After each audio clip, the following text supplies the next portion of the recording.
over. I'd like to welcome everyone to the Joint Waste Disposal Board meeting being held this morning on the 7th of March. All members are in attendance or online in the case of Councillor Ferris. And have there been any apologies for absence recorded? No, Chair, I've had apologies from Kevin Gibbs and Councillor Ferris is joining online, as you said. Are there any others that I've missed? Okay, thank you for that. Secondly, I'll go on to declarations of interest. Members are asked to declare any disclosable pecuniary or affected interest in respect of any matter to be considered at this meeting. Any member with a disclosable pecuniary interest in a matter should withdraw from the meeting when the matter is under consideration and should notify the Democratic Services Officer in attendance that they are withdrawing as they have such an interest. If the disclosable pecuniary interest is not registered on the register of members' interest, the monitoring officer must be notified of the interest within 28 days. Any member with an affected interest in a matter must disclose the interest to the meeting. There is no requirement to withdraw from the meeting when the interest is only an affected interest, but the monitoring officer should be notified of the interest if not previously notified of it within 28 days of the meeting. With that, are there any declarations of interest? Silence means fine, so we will continue on. And excuse me, I'll jump to the minutes of the meeting of the Joint Waste Disposal Board. For those of you in old school, that begins on page 5, agenda item 3.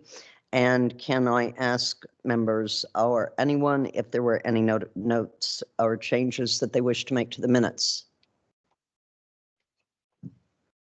Great. I take silence as approval, and we will sign those as a correct report of the last meeting. Let's see, then we go on to any urgent items of business. Do members or officers have any urgent items of business? Wow, this is going quite well. There are no urgent items of business. With that, we'll move on to the progress report. I do just want to note that Oliver Burt will be about 20 to 30 minutes late, just for the public record. And we will go ahead and proceed, and items that he's presenting will come on later, but the progress report can go ahead from our officers here with Sarah and Monica. So thank you.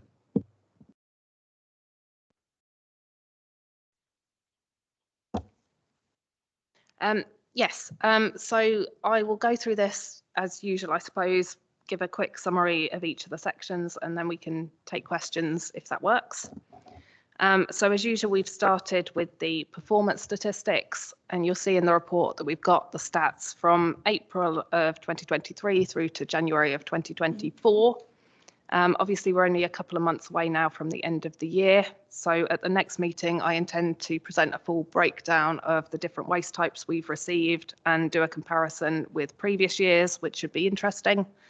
But for now, I would just note that the recycling rates for all 3 councils appear that they're going to be higher this year than they were last year, mainly because of increased garden waste that we received. And hopefully, all 3 councils will end the year above 50%. Any questions on that point? Okay, so moving on then, the next point on the agenda was about chargeable waste at the recycling centres. So as you will recall, the legislation changed at the end of December so that some of the waste that we previously charged residents to dispose of now needs to be accepted for free. And you asked us at the last meeting to keep an eye on any early indicators of changes in residents' behaviour. So it's a little early at this point to draw any conclusions with regards to the tonnages, but what we have seen is a big increase in the number of residents coming to site with DIY waste, approximately doubled. So some of that could be that residents they didn't deposit waste at the end of last year and they waited till the free allowance came in and they brought it all in January. So that's part of it. But we would still expect there to continue to be an increased level of residents bringing in DIY waste as we go through the year. Despite the increase in visitors that we've seen with this waste type, you will have noticed that our income from this waste has dropped off quite significantly. And that's because residents are trying to make the most of their free allowances, and they're not bringing in large amounts of waste in one go, where they would need to pay for any waste over and above 100 litres. So obviously, as we go through the year, we'll get more data and should be able to draw some firmer conclusions about what's happening. So we will come back to you at the next meeting, if that's okay. But happy to take any questions.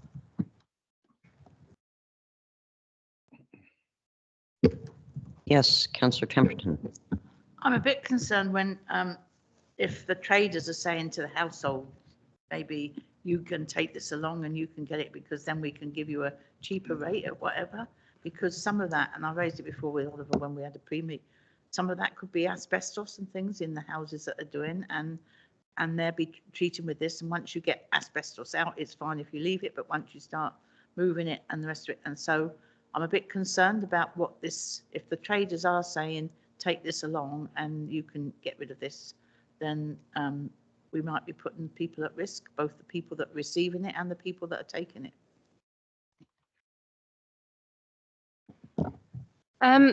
Yeah, so it is just a theory that residents might be bringing in waste that has actually been produced by a trader at their property. Yes, ideally that would be disposed of as non-household waste and the trader would be paying for it. But as I mentioned in the report, unfortunately, it's just really hard to identify who has produced the waste. If it is at a level and a type that you would expect to come from a household, you don't actually know if it's the trader or the household that's actually produced the waste. So yeah, it's a bit of a challenging one really, and it's one that all councils, I suspect, will be facing. Councillor Terry. Yeah, sorry, Mary, just maybe think about this a little bit more. I mean, if asbestos is being removed from a private property, then either the resident themselves may not know it's asbestos. So there's two things. When somebody turns up, it must have been the case that somebody's turned up with construction rubble and it's been asbestos. Do we know? Do we have any way of checking it from a health and safety point of view to protect our own staff? And then if you can and you do know, there's, what do you do about that today? So it would be useful to sort of understand that, because if residents are bringing stuff, because we can't prove it, but it's highly likely that some builders will say, do you know what, you can take this down the tip yourself and do it for nothing. If they don't tell the resident that there's asbestos in that waste, then they're breaching all kinds of rules. Health and safety can get involved, etc., etc. And I'm sure a resident who's told they've been put at risk would want to know that. So I think there would be some things that we could do if we could identify something bad was happening, to put it, more simply. I don't know whether we can identify that at the point at which it's arriving. So I don't expect an answer now, because it may be something to go away and have a think about. But, it's one thing that we have to put up with the fact that maybe we can't recover costs because the government's changed the regulations in this way. It's another thing if that leads to some kind of risk to residents that I think we need to understand and see whether we could at least identify it, and the resident may then wish to report their builder who put them at risk.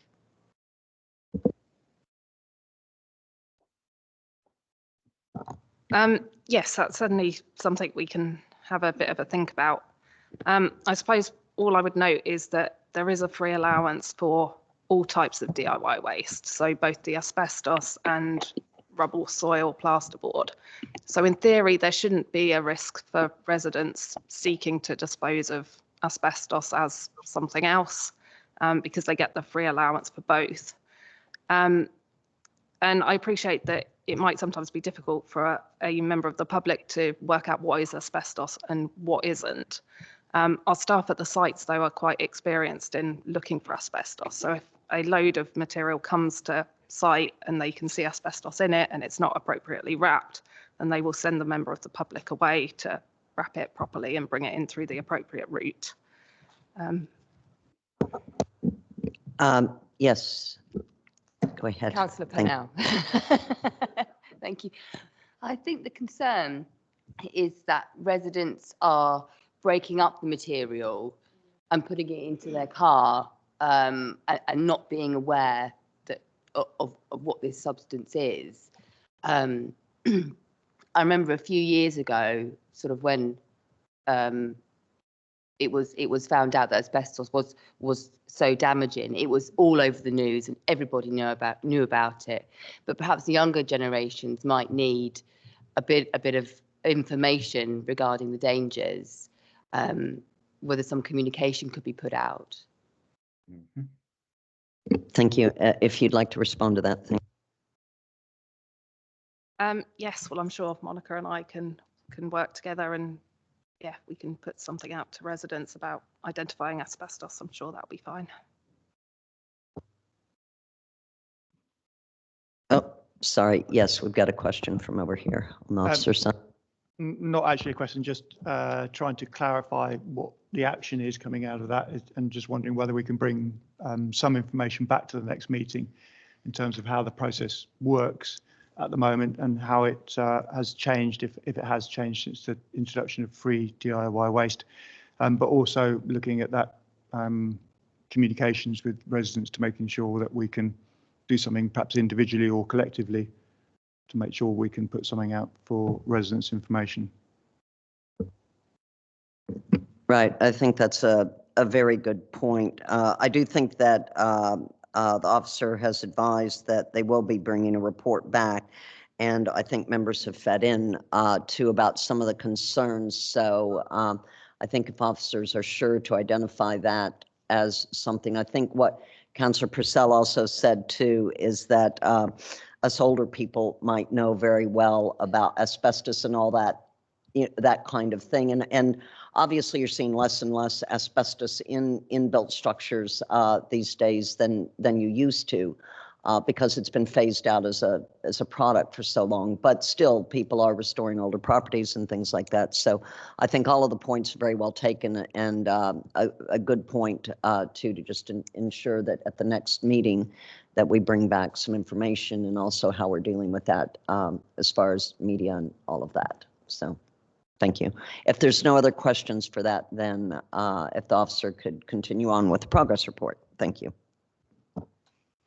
Yes, so next on the agenda was about our flexible plastic recycling trial. And I've split this up into two sections. So the first section is about learning from the project. So obviously, as you will recall, we presented some information at the last meeting about some of the findings that are coming out of the project. Since that meeting, we have had the results of some recoup analysis, which is looking at the contents of the blue bags that are collected from Reading. And you'll have seen in the report that there's various figures about average weights of bags, numbers of items in bags, types of plastics, levels of contamination, etc. So this is all useful information for Flex Collect because it tells them about what sorts of plastics are out there and how residents are interacting with the service. Flex Collect have also recently published their interim report. It doesn't include any information about Reading because unfortunately it was a bit too early for that. But nonetheless, it includes some interesting findings. One of the things that it sets out is that residents seem to be happy with the service and being part of the trial. For Reading Borough Council, we're currently in the process of undertaking a survey to get some feedback from residents on their participation. I had a look at the data yesterday, and we've currently had 111 responses to that survey. So that's progressing well. So we will bring some feedback from that to the next meeting, and any actions that we can take as a result of that feedback. Very good. Thank you for that. Do members have any comments on this? I can see that Bracknell is obviously going forward on the 18th of March, and Reading will be going forward too with the remaining section that we're bringing on. And I think it's important to note that the situation around the funding also may be expiring, excuse me, a little bit later, and there will be that period of time before 2027 in which there may be no there may be no funding that we would be getting extra from the councils, and as to whether this trial would just be kind of out there in the open, it would be a cost to councils or not, I think is an important consideration. But by the same token, we're also being seen to do what we can proactively, I think, as councils around the environment, and doing everything we can, taking those opportunities as we can too. But yes, so is there any further clarification that officers need, or any other points that anyone would like to? I've got Councillor Ferris. Sorry.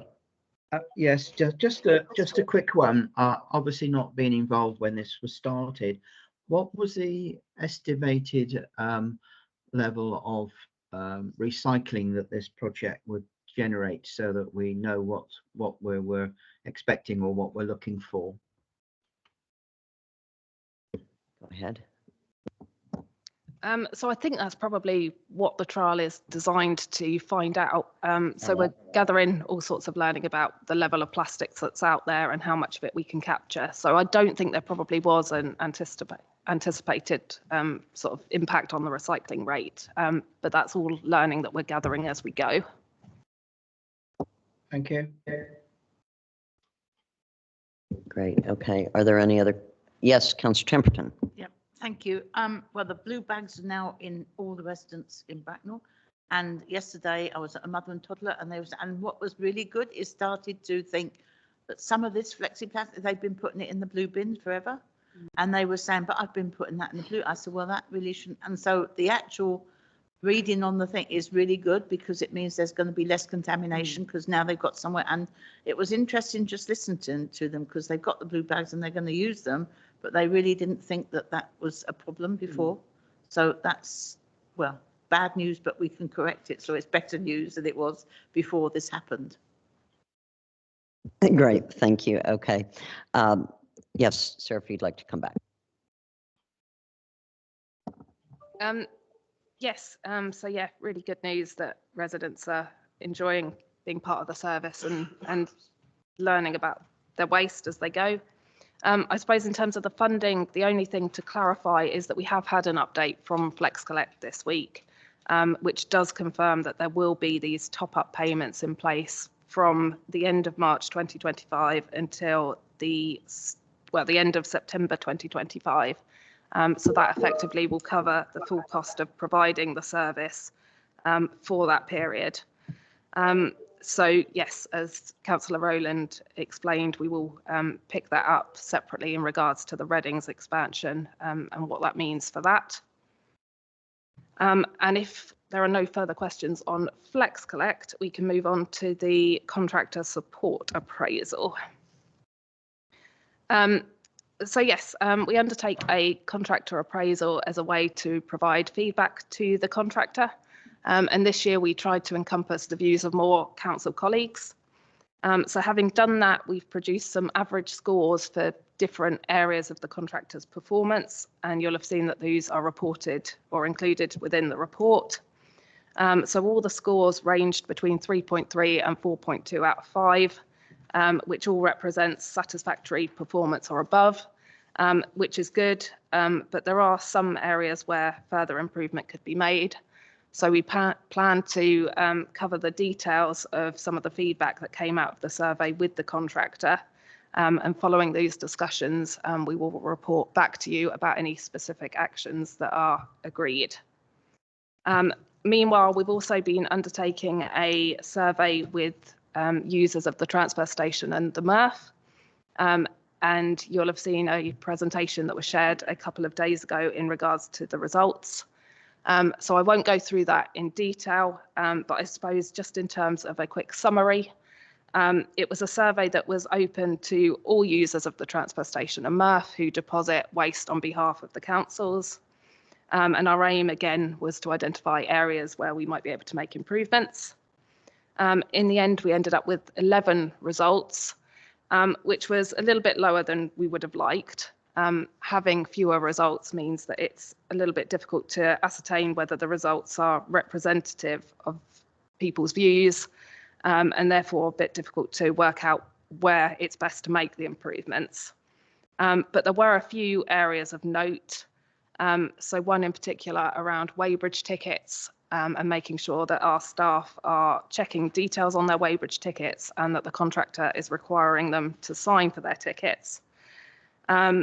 Also a little bit of confusion potentially around the personal protective equipment that's required when accessing the sites. And also maybe some confusion around the mixed dry recycling and what materials are targeted through that services, not targeted, and level of tolerances that might be allowed. So those are things we'll pick up separately, potentially through one of our monthly contract meetings with the collection teams and with the contractor. So yes, again, we'll come back to a further meeting with further clarification if needed. But again, happy to take any questions. Right. Thank you. Thank you for that. I assume members were able to access that report, and if there are any comments in regards to this area. No? Okay. Okay. Very good. I found I guess the spot, and I would just like to highlight it, that I found the most interesting slash where there were some inconsistencies, and granted, Reading Borough Council did not participate in this, or we did not have participants from our teams through Reading Borough Council, but also through Bracknell and Wokingham, that there's some irregularities in the items that are being acceptable as collection in the recycling areas. Some things such as empty carrier bags, empty food pouches, that are always collected, and so that kind of tells me that there could be a little bit of training that could be going on, or discussions about that collective process that all three councils adhere to in being able to make the MRF work actually as best as it can and optimize that. So I found that very interesting, and I'm reassured that the officer said that those discussions will be taken up in the future with all councils, just to discuss that, because that leads to contamination. It leads to all kinds of issues. But I felt compelled to make a statement about that. But are there any other questions from members? No? Okay. Okay, thank you. So next up then is Glassbank's collections over the Christmas period. So you will recall that this is something we discussed briefly at the last meeting. So I thought I would put some more details in the report for you. So this just really reflects our usual process that we go through of reviewing how our performance was over the last Christmas and preparing for the next one. So you will have noted in the report that we had 17 overflows across the RE3 area in the Christmas that's just gone. In particular, we noted that there were quite a few overflows in these few days between Christmas and New Year. So for next year, we will try and identify some additional checks that can take place. We also noted that quite a number of our larger overflows were not ones that we identified until the contractor was actually on the sites there to empty the banks. Ideally, it would be good to get residents to report early signs of overflows so that we can get there promptly and sort out the issue. So ahead of next Christmas, we also might want to do some promoting around that and try and get residents engaged in reporting those issues. But we will arrange a meeting in the autumn with collection teams and with the contractor in which we can go through this in a bit more detail and make specific plans for individual sites. If you actually would like to go ahead and finish on out the remaining items on that report, and then we could take questions. Thank you. Yes, so the next thing is just a really quick note about reuse of large electrical appliances. There is a potential option where we could reuse some of these items that are deposited in the recycling centres. So we're currently liaising with the contractor about exactly how that would work. And we will come back at the next meeting when we've got a few more details about that. And then the last item on the progress report is about vehicle access to the recycling centres. So as you may be aware, we've got a waste acceptance protocol which sets out the types of types of vehicles that residents can use to access our sites, and the cases in which a commercial vehicle permit needs to be applied for. It's quite a few years now since those policies were written, and we're aware that there have been some changes in these years. So our plan is to undertake a review of those policies, and also to do that alongside a review of our trade waste service, which is currently at capacity, and just make sure that we have got up-to-date policies, that they're still effective, and that there are consistencies between them where there need to be. So we recommend that the board request that we come to the meeting in September with a report setting out proposed changes to those policies. And that concludes the progress. Thank you. Do members have comments on those last 3 items that we covered off? Yes, Councillor Temperton. We do go ahead and ask you to get a report on the access, the last item, vehicle access at the recycling centres. There are no other comments from members, and I would certainly agree that point. And I take it therefore the rest of those items are noted. Councillor Terry, you look, no? Okay, okay, very good. Very good. Then that has been received. Sir, I'd like to thank you for that report, and believe that we will be then capable of moving on to the next item, which would be the communications report, and that will be, I believe, Monica right here. And I think what I would prefer to do is probably try to go halfway through the report or so, and then we'll take some questions. Or why don't you just go ahead and update us, and we'll take questions at the end. How's that? Super. Thank you, Chair. So the first point of my report is an update on the new recycling app that we are planning to bring to residents. As members are aware, we have been working quite a lot to make it happen as soon as possible. The app has been personalized, and it's matching all of the data that we need to. We have been going through various checks by teams, including ICT teams, procurement, and currently we are finalizing legal documents. We're quite confident that we are now done it. So we are hoping that we'll be able to launch the app within the next week or so. The app, as I mentioned multiple times, believe it's very robust, and hopefully it will be well received by residents. As a main feature, you can scan all of the products using scanning barcodes to receive the instant guidance. And we are working as well to implement the bin notification feature as previously agreed. We're also ensuring that we can accommodate to the Flex Collect project as well. So all of that things will be available via the new app. Obviously, we're hoping that residents will start, we will see some downloads coming up, and the app will be closely evaluated. Will be measure, obviously, how many scans are done, what sort of products, and use that as a future messaging. In terms of the transitions, the current app will have the splash screen. So whenever someone look at the Recyclopedia, from the moment we launch, they will see the screen that would inform them that the new app is now available, and bring them to the App Store or Google Play Store to download the new app. So hopefully the transition will be smooth. In the report, I have placed some posts of visuals that will be used to promote the app.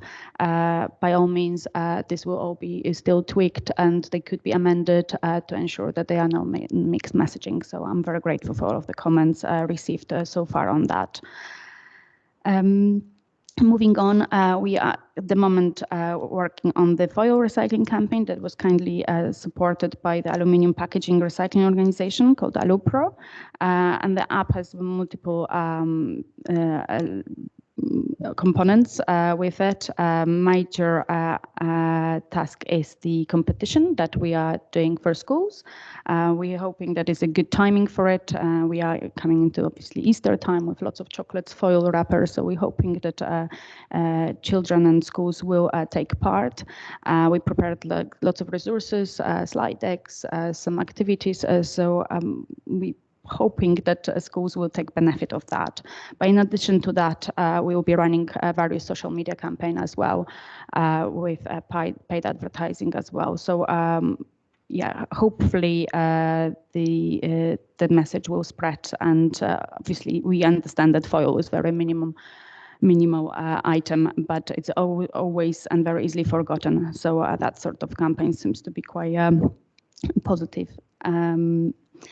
The next point is on the flexible plastic. This is purely marketing and communication update that work has been ongoing in regards to the bringing the new properties in Bracknell under the project. So as been noted already, participating households, 10,000 properties have received the new leaflets and as well the blue bags now. So they will slowly able to start recycling the soft plastic. Simultaneously, Reading Borough residents received the nudge leaflet as well. So all that come pretty much in the same time, but we're hoping that both of those nudge leaflets especially will help out to boost the participation in Reading. We continue communicating about that project via closed groups on Facebook and using a targeted post on the Nextdoor app as well. This just to help to minimize any confusion to the general audience. However, given now the scope of, for example, Bracknell, I imagine that there will be a possibility to using mainstream channels, given that it's on 10,000 properties. Quick update on the Regrow compost. Members are aware that we successfully selling our Regrow compost at the site. This has now commenced for this year. I've just added a quick update and quick graph just to show the sales throughout the year. And obviously the peak time is now in the spring, so we're expecting lots of interest coming up straight away. And pretty much the last update is the reuse pop-up shops. This is something that we wanted to achieve going forward, and we knew that we had quite a couple successful events in the past. So we are now scheduling a couple new events happening at the recycling centers, with the first one happening on 20th of April. And we are hoping that they will be equally popular as before. And the ideal solution is to have this events embedded as a series of repetitive events happening at the site. I think that's it. So communication awareness, just to make everyone's aware of what's happening. So in terms of like a national campaign, it is coming Food Waste Action Week taking place, so we will be supporting this and adding lots of food waste recycling messaging on our social channels. Thank you, and I welcome any questions. Thank you for that. And so there's a few items in there, but do members have any comments in regards to those various items, or officers have any points that we wish to bring up? I see Councillor Ferris, there we go.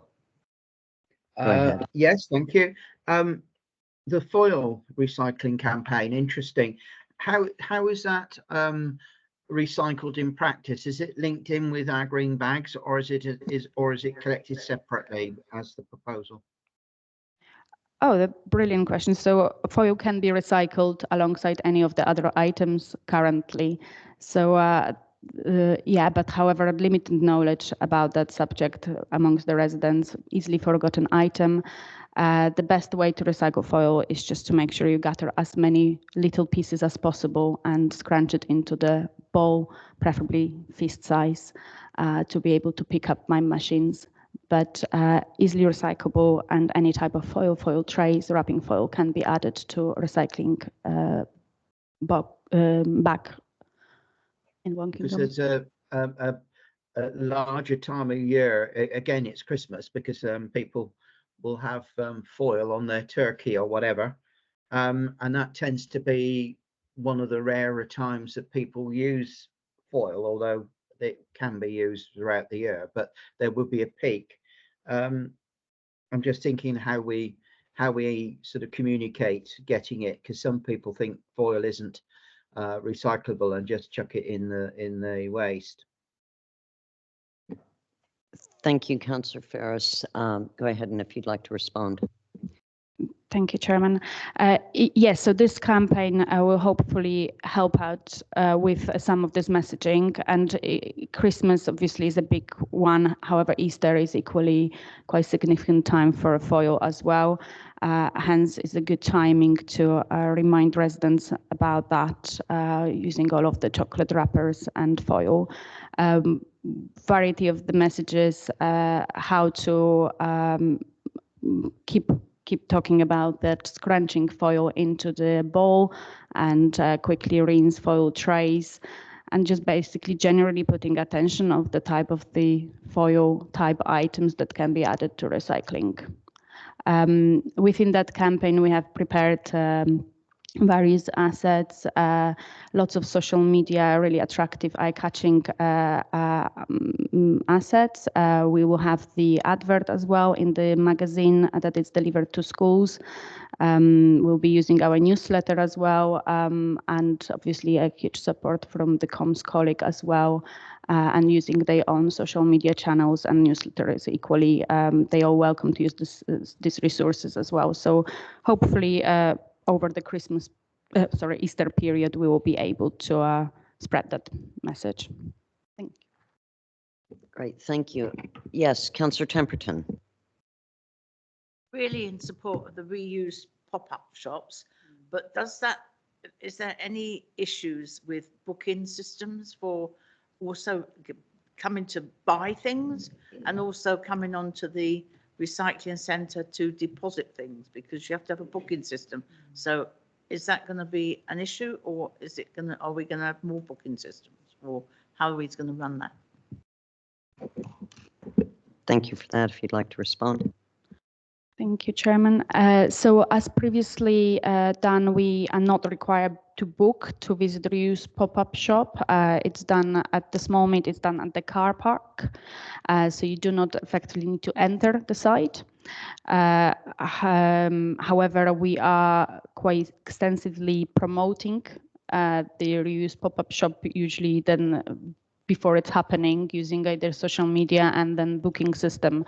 So it is quite likely that people would like to combine these two visits at the same time.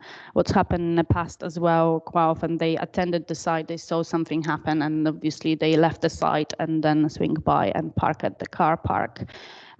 We are ensuring that it's managed properly and safely. We always have some people that are helping people to park, but that's something always that we're looking for to improve going forward, to ensure that these events are, because they are popular, but we want to make sure that everyone will benefit and they'll feel safe to park and they have a space. I'm not sure if perhaps Chairman, maybe Sarah would like to add anything to that point.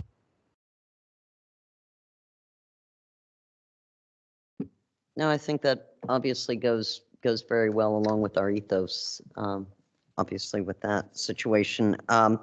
Could I just also ask lead members from each of the respective councils, I've not checked my emails this morning, but in regards to the recycling app, just those comms that will be going out. I know that if you all saw my email last night, I responded to some of the comms and some of the visuals that we've had here. And then also in that email that are talking about these kind of separations of lids and caps and things like that, which is not really an ethos that we work under and a methodology that we work under. So I'm not really interested in possibly, even though this is just like, come check the scrap app type of thing, I'm not really interested in providing potential confusion for our customers. So I know that in that email, I asked for a little bit of a look to that, and I believe that's something that we'll be able to address. But are there any other? Yes, Councillor Purnell. Yeah, thank you. I replied to your email saying that I agreed that it could be confusing, and also to make it clear, excuse me, in the press release that it's a free app, that there's no charge. So. Yes, if you'd like to respond. Yes, that's really two good points, and that will be added on. Thank you. Very good. I sense no other questions, so that report has been received, and I think you know some good, exciting things going on. So thank you for that, Monica. I believe now we can move to item. Whoa, where are we? Sorry, it's a little bit of a. So yes, we're going to move to the reuse and repair strategy report. Sarah, I believe you're kicking off on that. Is that correct? Yes, thank you. So yes, as we all know, there are lots of benefits to reusing items, financial, environmental, social benefits. And we know from previous discussions that we've had at board meetings that we as a partnership would like to increase the number of items that we reuse. So with this in mind, Monica and I have started drafting up a repair and reuse strategy. So the intention of having a strategy is that it would guide our activities for the next couple of years. It would hopefully help to develop our learning in this sector, and also hopefully allow us to overcome some of the barriers to reusing items. So we've identified 6 key areas where we think we could undertake some activities, and I'll hand over to Monica in a second to talk about these in a bit more detail. But I suppose what we're hoping to get out of this session is some feedback from members on the draft strategy that we have produced, and in particular in relation to a couple of recommendations. And once we've got that feedback, we will feed that into a final version of the strategy. We're also hoping to undertake a survey, probably an online survey, with residents and get some thoughts from them on the types of services that they think they would use and value. And we'll feed that in as well. And then we'll present this final version at the board meeting in June, when you can provide any final comments and hopefully sign off on a strategy that we will then implement. So I'll hand over to Monica. Thank you, Sarah. I think Sarah covered actually everything now. So I think I would like to put member attention to Appendix 1 when we listed those proposed activities and initiatives, and perhaps just will be helpful to have some discussion about it and just to receive as much feedback as possible so we can build the strategy that can be presented on the next meeting. Thank you for that. Do members have any comments on this? And they note the recommendations in section 2. And is there any additional feedback from members? Fairly quiet bunch this morning. So, I mean, yes, go ahead, Councillor Terry. Well, I just think it's very sensible, and we all probably just agree. I don't think the officers should take any other comment than that, really. That's my reading of it. I'm very happy for it to progress. I entirely agree. Thank you, Councillor Terry. So I believe that that members are happy to approve the recommendations and to go ahead and crack on with this, so to say. So very good. Okay, so let's see. We move to item 8, and that is the legislation report. To obviously the recommendations to note the contents and indicate if there's any changes on the proposed consultation response. And I will, with that, I'll turn that over to Oliver for that report. Thank you. Thanks, Chair. Members will remember, I think over the Christmas period, that there was some news, it made the national news about the expectations coming towards councils for a WEEE collection, and obviously that caught our eye. And at the last meeting, we talked about preparing a draft consultation response, which members now have. Just as a brief recap on the purpose of this, the government is seeking to introduce producer responsibility for items of waste, electrical and electronic equipment. The proposals are for producers to pay for that, material to be captured and to be dismantled and recycled. There are a range of proposals which are listed in the report, including things which will tie in even e-retailers. So if you buy something online, that the obligations would count for those as well. It matches, it works across both large items and small WE, where councils often have a collection already, large WE where there are bulky collections. And there's this principle of a one-to-one exchange where you're buying an item and you're taking it back and getting your new one. But there's also this concept of 0 to 1, which is where you don't have an item to buy, but you will just take an item to a retailer that falls within the scope of this, and they would fall under the remit of this ultimately legislative change. We had some observations which are recorded in the report, and I think they're all within the report now, but I think there may be a couple of late additions, and so I'm kind of looking in your direction, Claire, just to make a few comments there. And the intention will be for us to finalise our response and to issue it today, because today is the deadline. So I think, Chair, that is the report. Yes, I appreciate that, and I believe we'll go first to Claire on that, and then happy also to take other comments. But Claire, if you'd like to highlight some of your concerns that you've expressed. Thank you, Chair. I had a conversation with a colleague actually from the trading standards area, and they did raise a concern particularly over the plan to have vapes in a category of their own. That's probably going to increase awareness of the fact that vapes should be recycled through take-back schemes. And they were saying there will actually be a knock-on effect to trading standards officers in terms of the regulation enforcement side of things. So that's probably something we want to add into our response under question 64, just as a further burden really on local authorities going forward. Thank you. Thank you for that. And I also see, actually, would the officer like to respond back on that first? Thank you, Chair. No, really just to say we'll make that. I think it's a really, really good point. And it's also not something that's been picked up in the national model templates that are being circulated. So we'll circulate, we've circulated that already, and but we'll certainly make an amendment to our response to pick that up. Right. Okay. And Councillor Ferris. Yes, just a query about how we're going to get at the rare metals that are in the electrical equipment. A lot of the mobile phones have got some quite rare earths in there. What are we doing about that? I can see how we're sort of reusing things, but with the it's that aspect that I'd like to understand how that, because that will be where the value is.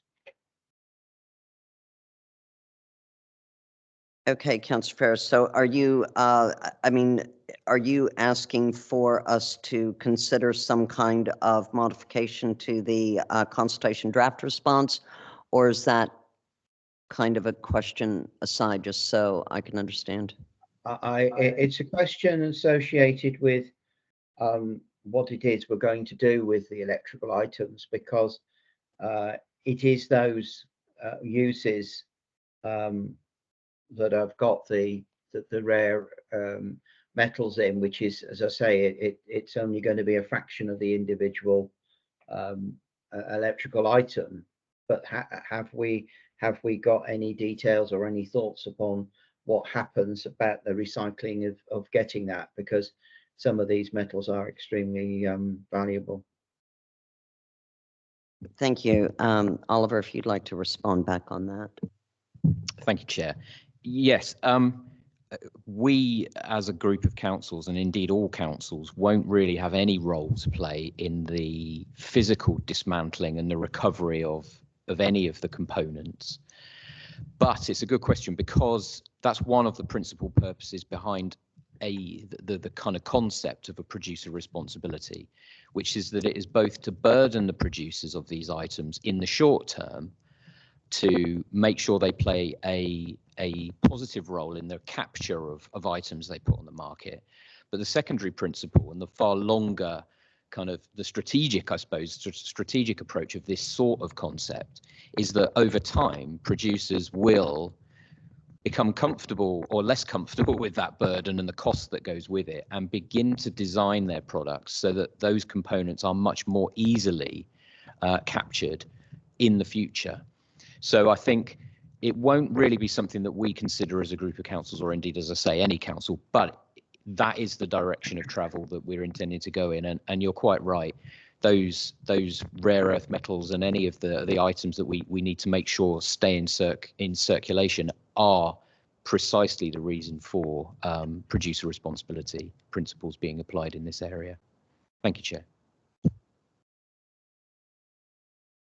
Councillor Temperton. Yeah, there's one, all this collecting from curbside and everything, I think it's good, but what worries me, I would much rather it was all collected with the same trucks that are coming around now, because the thought of getting another lot coming around and all the carbon dioxide, I mean, if they're electric, it's not so bad, but it's just a nightmare if we think another whole delivery and all collection is going to come around all our streets on another day. So if we could get them all in the same van, it would be much better for me. Right, okay. Would you like to respond? And Councillor Temperton, do you feel like your concern around that has been kind of raised in this response, though? Has, but I think it is a really big issue because it's, well, in the area where I live, these trucks have a hard time getting up the roads because of the parking and everything. So on another day and another collection would make it quite difficult, besides the environmental issues. Thank you. If you'd like. Chair, thank you. Yeah, this is an issue, and it might be worth us just very quickly exploring that a little bit more, because I think we possibly have got a slight contradiction in our response. Our response at the moment talks about the fact that we would like government to give more consideration. Sort of looking in your direction, guys, so I might come to you in a moment, but we are asking government to give more consideration where at the moment there is an assumption in the drafting of this programme.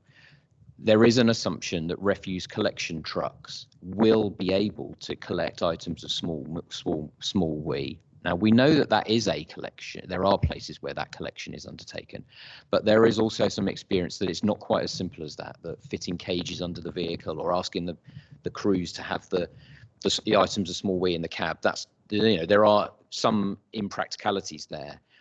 So it might be that we just want to tweak our answer slightly, Councillor Temperton, to pick up both that aspect, which I think is a practical consideration, and I'll shut up in a minute and let you guys ever say, but I think there's that practical consideration, but then there's the separate point you're making, which actually is that while we want those things to be given more consideration by government, ultimately the more efficient way is for that to happen. Now, that might be quite a nice answer for us, because it might be, well, you need to give us some more money then so that we can carry out appropriate retrospective amendments to our vehicles.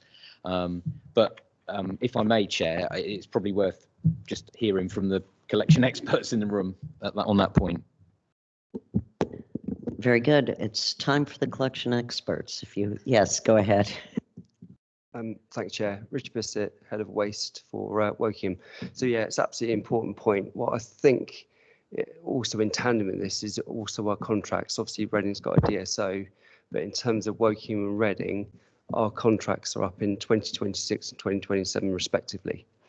What I think the market is going to do, what I mean by the market is the contractors. They're going to be looking at the entire of the UK and saying, look, this is the legislation that we've got now.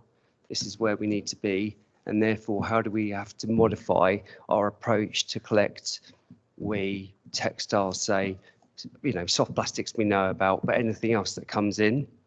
So it's an opportune time for us to have these contracts up now so they can build in the resilience and also the infrastructure to make those collections happen and make it a bit easier for residents to recycle at home. Very good. And go ahead. Yeah, thank you, Chair. Just in terms of the Bracknell response, we don't currently have room for fitting cages underneath our vehicles, and we can't have we in the cabs of the vehicles. So it would require a vehicle design change in Bracknell, and obviously that takes time and takes money, and may or may not be possible depending on the volume of collection that we would see on a particular round. So it would be quite a significant impact for us to have this, and we just need to work out how that would work going forward, and would need to fit in with our contract changes. Yes, and Reading. Go. I'd echo those concerns. The other one is that if this becomes a national scheme and is well advertised, the demand profile will increase dramatically, I would suspect. Typically where these WEEE schemes are in place, and I installed one in one of my previous authorities, the demand is actually quite low, and so you can cope with it. But once you get to, just after Christmas, for example, you find you have a lot more than you can actually cope with within the cages that can fit under your vehicles. And that design phase of getting those vehicles right, you need to do that sort of at the beginning. So if you're only 2 years into a vehicle, as we're less than that here in Reading, actually trying to retrofit and design those back in, it can be problematic. So I think we'd want some more answers from government about how much they think is going to go back to retailers and those take-back schemes, and how much they would expect to land on doorsteps and be expected for us to collect. I think there's a really important number there for us to understand. Thank you. Are there, Oliver, if there's anything you'd like to come in on in response to? Oh, am I missing someone?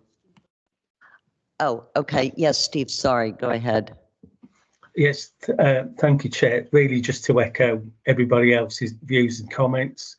So, all of the issues and the principle, is sound, but operationally, this will translate into cost, commercial changes, revisions to contracts, new vehicles, and that within the context of the public sector finances would be quite challenging. So there's a bit more clarity on what would any of the new burdens funding be from government. Would that cover all these costs? Would it not? But there will be a financial cost at some stage if this goes forward, landing at the local authority's door, and that needs to be thought about and considered. Right, thank you for that. I didn't see your hand up, so I apologize. But a very valuable contribution also. Those are all very, very valid points. I would heartily agree. Do members have any other comments that they might want to make? And are members agreed that there would be good initiative here to strengthen the statement around that kind of situation regarding collections, that kind of the vehicles and everything that we use, which I think has been captured in the responses a little bit, but I think what members are asking here is perhaps to strengthen that a bit, which I think might be worthwhile. So I think we need to take that. And then also Claire's earlier point about trading standards.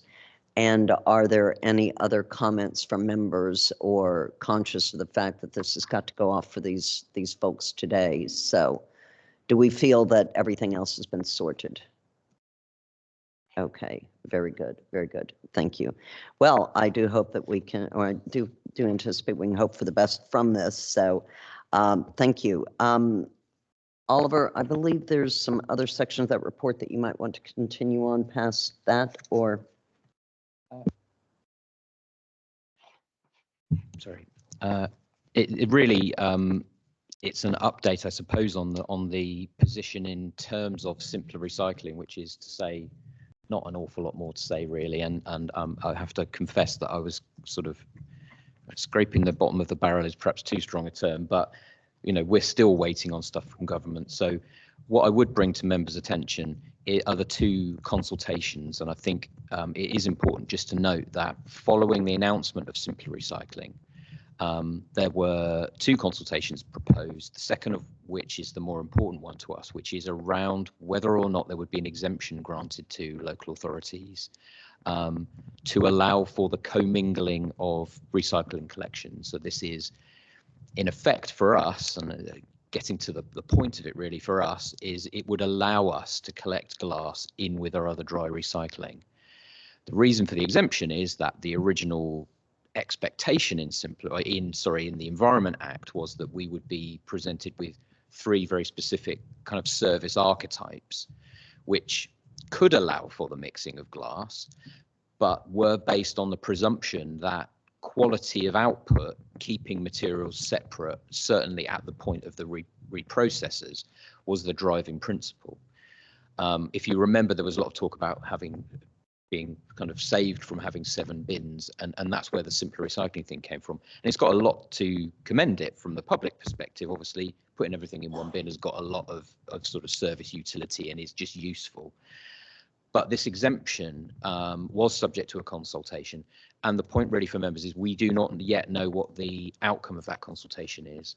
So I think in the report, we're talking about a commingled collection being the kind of presumptive solution that we feel will be available to us. But we must at this time, unfortunately, I think it's practical to wait until we actually know the outcome of that consultation. And Chair, very quickly, the second part of that report really talks about the options that we presented to members at the last board meeting around the collection of glass, and following on from discussions between officers across the partnership, the kind of order of preference, I suppose, of the way that we will attack that problem. We are making a presumption that a commingled collection will be the way that we can go. That's our preferred option, but we are keeping those other options of a separate collection, and particularly as a temporary, I must stress, I think it would be a temporary step, the retention of the bottle banks over any period of transition. And again, as we've talked about in the past, the reason for them possibly needing to be a longer period of transition is we don't want to be paying over the odds to achieve compliance. That sounds a bit weird, but with everyone going out to try and comply potentially by 2026, we don't want to be paying through the nose for amendments to our MRF or new vehicles or new bins or anything like that. I think that covers it, Chair. So probably best to Thank you. Thank you for that. Obviously, this is an issue that's coming up quite quickly, and once again, we're kind of compelled to wait for more information, it seems, but I welcome members' thoughts on that, or officers indeed, if there's any comments or thoughts. There is not a lot to report, but okay, Steve, are you interested in making a contribution on that? I am. So just really to follow up on what Oliver said, to provide members with some confidence or to remove any confidence whatsoever. There was a national call yesterday with DEFRA, so various sort of waste industry professionals, local authority representatives, ADEPT, all of those sort of bodies. So this is the monthly call to update about simpler recycling, to get under some of the detail, to understand some of the issues more. It's probably fair to say that there was a distinct lack of detail coming through on that national call yesterday. Lots of local authority representatives seeking clarity, asking questions, and the standard answer was from DEFRA, we'll take that away and feed back. So it's just probably important for members to understand that sort of context. We're pushing for the detail, we're asking for the detail is not yet forthcoming, and we're trying to keep our options open, but it's probably important to understand that and to support Oliver in that reporting. It's difficult to advise and brief members because you've got no source material to brief, update, analyse or give an opinion upon at the moment. Thank you for that contribution. Very helpful information, yes. So do members or anyone else have anything to add in regards to this? And I mean, we do note that we've got our Simpler Recycling Working Party that's met on the 22nd of February, and I suppose in due course you'll be meeting again. So If there's no other comments from members, can we approve the recommendation set out in section 2? Okay. Agreed. Yes. Very good. Okay. Thank you.